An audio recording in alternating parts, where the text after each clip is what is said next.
The neighbors heard it first, a roar that shook the ground louder than thunder. 200 Harleys turned onto Willow Lane, engines blazing. But inside the peeling white house at the corner, a girl sat trembling. She didn't know yet, but help was already riding her way. Before we start this story, tell us, where in the world are you watching from? Also, please subscribe to the channel. It will help us to bring you more inspiring stories every day. 12-year-old. Harper Cole had already learned more about cruelty than most grown men ever would. Her mother had died when she was just 6, her father gone years before. Foster homes came and went like train cars, each promising care, most delivering indifference. But the Wilkins family felt different at first. Their house in Crestwood, Indiana, had a tidy porch, a neat lawn, and smiles that fooled even Harper's social worker. Yet behind closed doors, warmth turned cold. Harper was given chores that stretched from dawn to night, her small hands scrubbing floors, folding laundry, carrying firewood until her arms ached. Meals were scarce for her, plates piled high for everyone else. When she asked questions, she was told, "Don't forget, you're lucky we took you in." Those words burned deeper than hunger. Harper kept her pain quiet, tucked into her drawings. On paper, she sketched horses, wings, and skies far brighter than the one above the Wilkins roof. School became Harper's only escape. She walked there slowly each morning, dragging her feet, stretching the hours away from the Wilkins' sharp voices. Her teachers noticed the bruises, sometimes small, faint, not enough to report, but enough to whisper concern. Harper never explained. She knew the system, knew how questions vanished in paperwork. Kids at school kept their distance. She was the foster kid, the girl who wore the same sweater too many days in a row. The one who ate lunch alone, drawing on scraps of notebook paper. Yet there was a fire in her eyes, even when dimmed by sadness. She dreamed of a place she belonged, of arms that would hold instead of push away. One afternoon, after she turned in a drawing of a Harley roaring down a highway under a crimson sunset, her art teacher asked softly, "Why bikes?" Harper just shrugged, clutching her sketchbook tighter. But inside, she knew bikes meant freedom, escape, and roads that never ended. At home, freedom was only a word. Mr. Wilkins barked orders like a drill sergeant, his voice booming across the walls. Mrs. Wilkins, colder, punished Harper with silence, withholding meals when chores weren't done perfectly. Their biological children, teenagers with smirks like knives, joined in the cruelty, mocking her clothes, stealing her drawings, tearing pages into confetti. Harper learned to keep her head down, but humiliation was relentless. One evening, she spilled a glass of milk. Mr. Wilkins' hand slammed the table, rattling the dishes. "Clumsy little burden," he snarled. Harper froze, throat dry. Later, as she scrubbed the floor on her knees, she whispered to herself, "One day, I'll leave. One day." The words weren't loud, but they carried the weight of a vow. Upstairs, the Wilkins laughed at a TV show. Downstairs, Harper's quiet tears mixed with the soapy water, her reflection blurred. But deep within her, something unbreakable was forming, steel under the weight of cruelty. By winter, Harper's world had shrunk into routine: school, chores, silence. She found moments of solace under the bare oak tree in the yard, where she sketched on cold afternoons, her breath fogging the air. Her favorite drawing was of a girl on a motorcycle, hair streaming behind, racing into endless horizon. It was the opposite of her reality. One bitter night, Harper's punishment was harsher than usual. She had hidden half a sandwich in her pocket for later, and Mrs. Wilkins found it. "Ungrateful thief," she hissed, dragging Harper by the wrist and locking her in the freezing tool shed out back. Harper curled into herself, shivering, the thin sweater no match for the cold. Hours passed. She pressed her cheek against the wooden wall, staring at the sliver of moonlight. For the first time, she whispered her mother's name into the darkness. "Mom, if you can see me. Send me someone. Please." Her voice cracked. Carried away by the wind, morning came with brittle sunlight, but Harper's body felt stiff, her lips pale. Mrs. Wilkins released her casually, as though nothing had happened. "Get to work," she snapped, tossing her a rag. Harper obeyed, but her heart carried the echo of that whispered prayer. At school that day, Harper's art teacher noticed her trembling hands and invited her to stay after class. "Draw," she urged gently, pushing paper toward her. Harper hesitated, then poured her heart onto the page, a girl standing small before a towering wall of bikes, chrome shining like armor. The teacher's eyes widened. "That's powerful, Harper. Where did this come from?" Harper just shrugged again, too afraid to explain. But inside, the image had come from somewhere she couldn't name.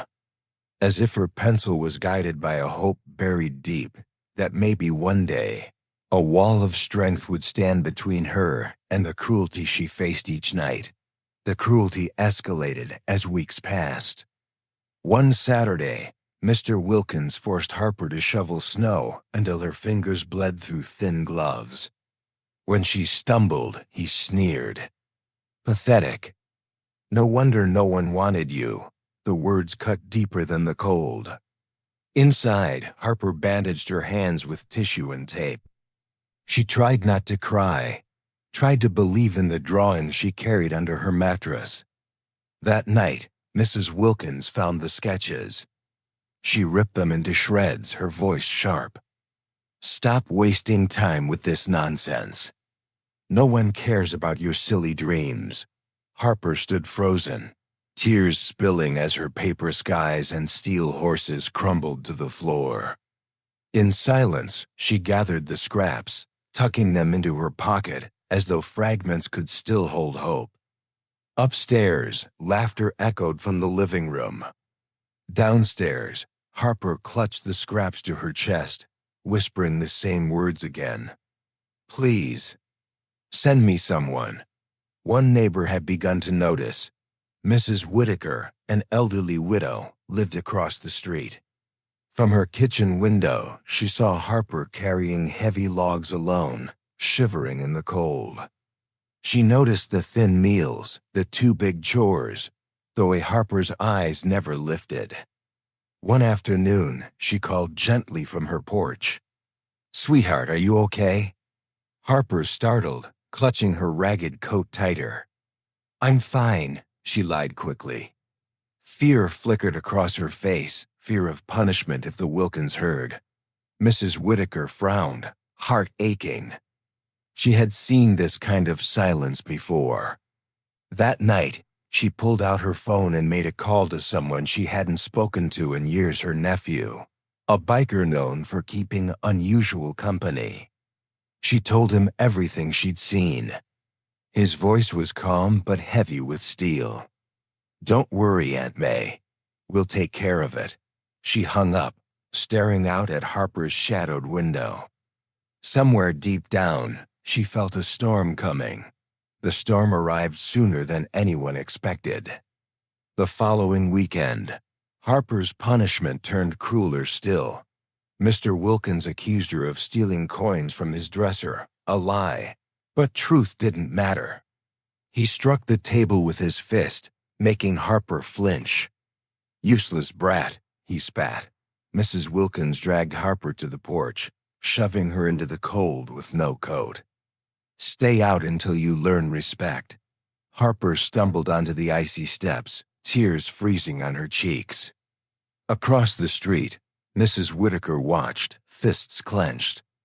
She picked up the phone again. This time, her voice trembled. It's happening now. Hours passed. Harper hugged her knees, shivering violently, while laughter carried from inside the warm house. Then, faintly, a sound drifted through the distance low. Steady, growing. Engines. At first, Harper thought she was imagining it. But the rumble grew louder, closer, until the ground beneath her began to shake. The first bike turned the corner, chrome flashing under the pale winter sun. Then another, and another. A line of motorcycles stretched farther than Harper's eyes could follow.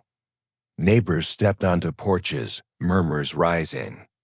200 bikes rolled into Willow Lane, engines roaring like a storm of steel. Harper's eyes widened, breath caught in her chest. The Wilkins' laughter inside stuttered to silence.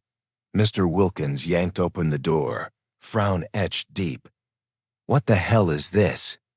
The lead rider dismounted, a massive man with a beard streaked in gray, patches stitched across his leather. He didn't look at Mr. Wilkins first. He looked at Harper, shivering on the steps. He crouched down, his voice low but steady. "You Harper?" She nodded, trembling. He draped his jacket over her shoulders. "You're safe now." Behind him, 200 bikers killed their engines in unison. The silence that followed was louder than thunder. Mrs. Wilkins stormed onto the porch, fury blazing. "What is the meaning of this? Get off our property." Her words trembled against the wall of leather and steel standing before her.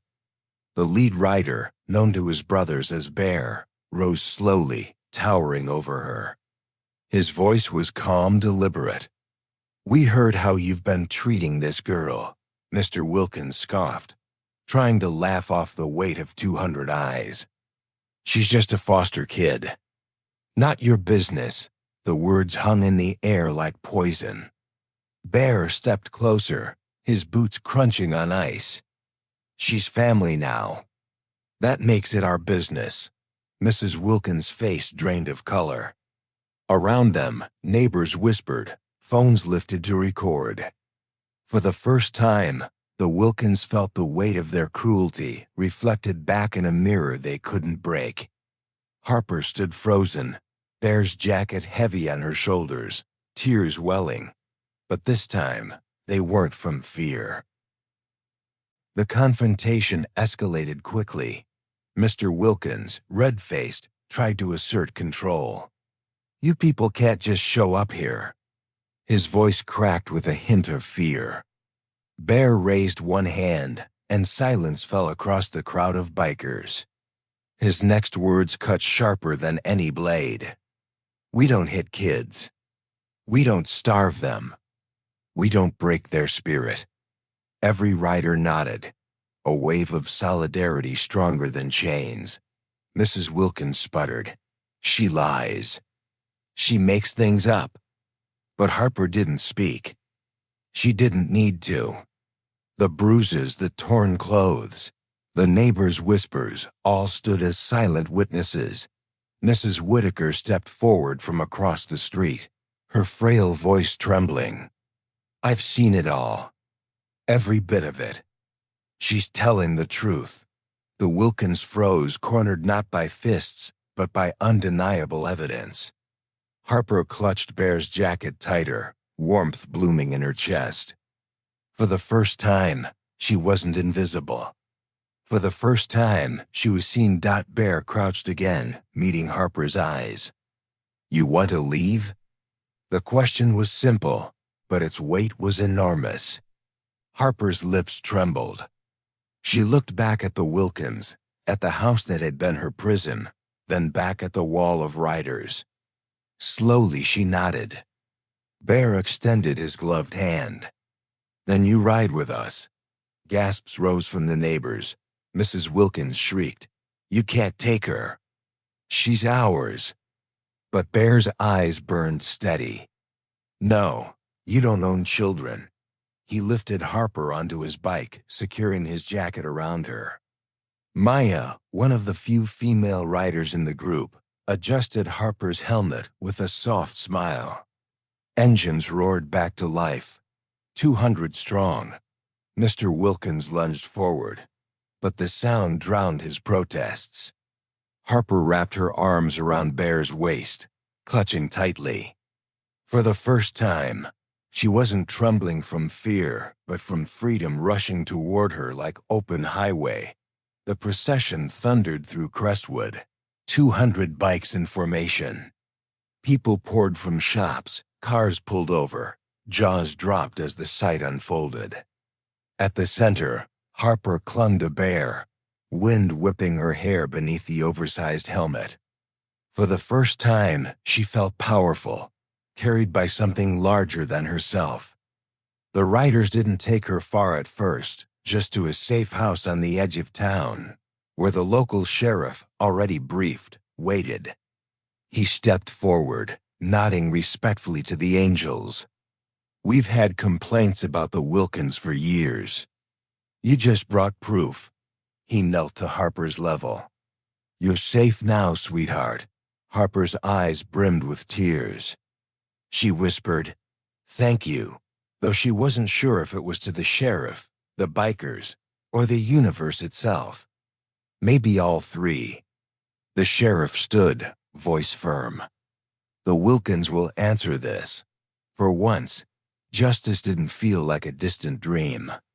It was standing right in front of her. Word of the event spread quickly. By evening, videos of the bikers' arrival flooded social media. Headlines read, "200 Hells Angels protect foster girl." Strangers across the country commented, offering prayers, gifts, even homes. Harper watched from the safe house couch, wrapped in a warm blanket. "Why me?" she asked softly. Maya sat beside her, squeezing her hand. "Because you matter. Because no child should fight storms alone." Harper looked down, struggling to believe those words after years of being told otherwise. Bear approached, setting her torn sketchbook on the table. "Found this in the shed," he said. Harper gasped softly, the scraps she thought lost. He had pieced them together, taped carefully. "Don't stop drawing," he added. "The world needs to see what you see." Harper clutched the sketchbook, her tears spilling freely, now not of pain, but of relief. For the first time, she believed she wasn't forgotten. The Wilkins were charged with neglect and removed from the foster program. For once, consequences fell where they belonged. Harper's caseworker, moved by the flood of public support, worked swiftly to place her in a new home. But Harper's heart held on to the riders who had shown up like thunder. At night, she replayed the moment the engine silenced, Bear's jacket wrapping her shoulders, Maya's soft smile. In the weeks that followed, bikers visited often, bringing food, laughter, and stories from the road. Harper soaked up every detail, sketching them into her notebook: engines, wings, sunsets blazing behind chrome. One evening, Bear handed her a small patch with a single red heart embroidered. "Not a membership," he clarified, smiling. "A reminder. Your family." Harper pressed it against her chest, feeling warmth bloom where coldness once lived. The Wilkins' cruelty had left scars, but now, kindness was stitching something stronger over them. Spring brought fresh hope. Harper's new foster placement was with a couple in their 40s, the Thompsons, who lived in a modest farmhouse on the outskirts of town. From the moment she stepped inside, she noticed the different warmth in the walls, laughter at the dinner table, and hands that guided instead of struck. Still, Harper was wary. Years of neglect had taught her caution. She kept her sketchbook close, her drawings a shield. One afternoon, Mrs. Thompson noticed her sketching by the window. Instead of scolding, she smiled. That's beautiful, Harper. You've got a gift. Harper's eyes flickered with disbelief, waiting for the insult that never came. Slowly, she began to trust. The angels still visited, their engines roaring down the dirt road like clockwork. The Thompsons welcomed them, setting out coffee and pie. For Harper, the farmhouse became a place where two worlds blended: gentle family care and a brotherhood of steel guardians. Months passed, and Harper's confidence grew. She joined the school art club, her drawings displayed in hallways where classmates finally stopped to admire instead of mock. Teachers encouraged her, classmates asked questions, and for the first time, Harper's name was spoken with admiration instead of pity. Yet her favorite moments remained the weekends when the angels rode in. Maya taught her how to ride a small dirt bike, patient and encouraging. Harper's laughter rang out across the fields, carried by wind. "You look like you belong on that bike," Maya grinned.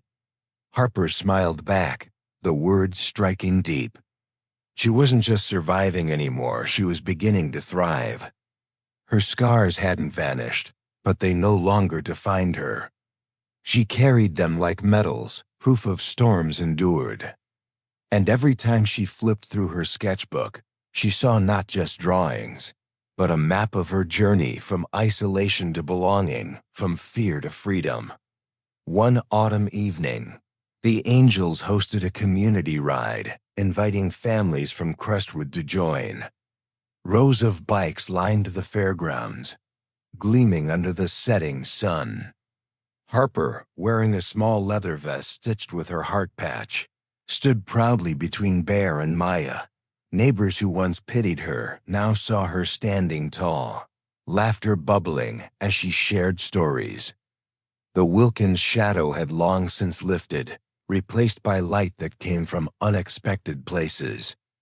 As engines roared to life, Harper climbed behind Maya on her bike, clutching tight. They rode through town in formation, 200 strong, Harper's laughter soaring above the thunder. For the first time, she didn't feel like the foster kid. She felt like someone's daughter, someone's sister, someone's family. Onlookers cheered as the procession rolled by, a living testament to the truth that protection, love, and dignity can come from the most unlikely guardians. Years later, Harper would look back on that winter as the turning point of her life. She became an artist, her work displayed in galleries, often featuring motorcycles under fiery skies. She never forgot the shed, the scraps of drawings torn apart. But she also never forgot the night the roar of 200 bikes answered her whispered prayer. Whenever reporters asked about her inspiration, Harper would smile softly and say, "Freedom comes in many shapes." Mine came with engines and leather jackets. She still carried the small red heart patch in her sketchbook, its threads worn but unbroken. When she visited schools to speak to children in foster care, she showed them her art and told them, "You're not invisible. You're not forgotten. Somewhere out there, someone's ready to ride for you." And when she drove home, she sometimes still heard it, the distant thunder of bikes on the horizon, a reminder that she had been chosen, protected, and believed in. On her 21st birthday, the Angels invited Harper to lead a ride for the first time. Bear, now older but still strong, handed her the keys to a gleaming Harley, chrome-polished bright. Harper swung her leg over, heart pounding, the crowd cheering. As 200 riders roared to life behind her, she looked out at the endless road. For a moment, she thought of her mother, of the girl shivering in the shed, of the drawings torn apart. Then she thought of Mrs. Whitaker, of Bear's jacket, of Maya's smile. She revved the engine, tears pricking her eyes. "This is for all the kids still waiting," she whispered. And with that, Harper led the ride, the thunder of 200 bikes following her into the open horizon. For the girl once silenced, the roar was now hers to command. Her life had begun in storms, but it would always move forward on roads paved with freedom and love. Some storms break us. Others reveal the angels who ride beside us. Harper's prayer was answered not with wings, but with engines. If this story touched you, please like, subscribe, and press the bell icon so more stories of courage and unexpected family can reach those who need them most.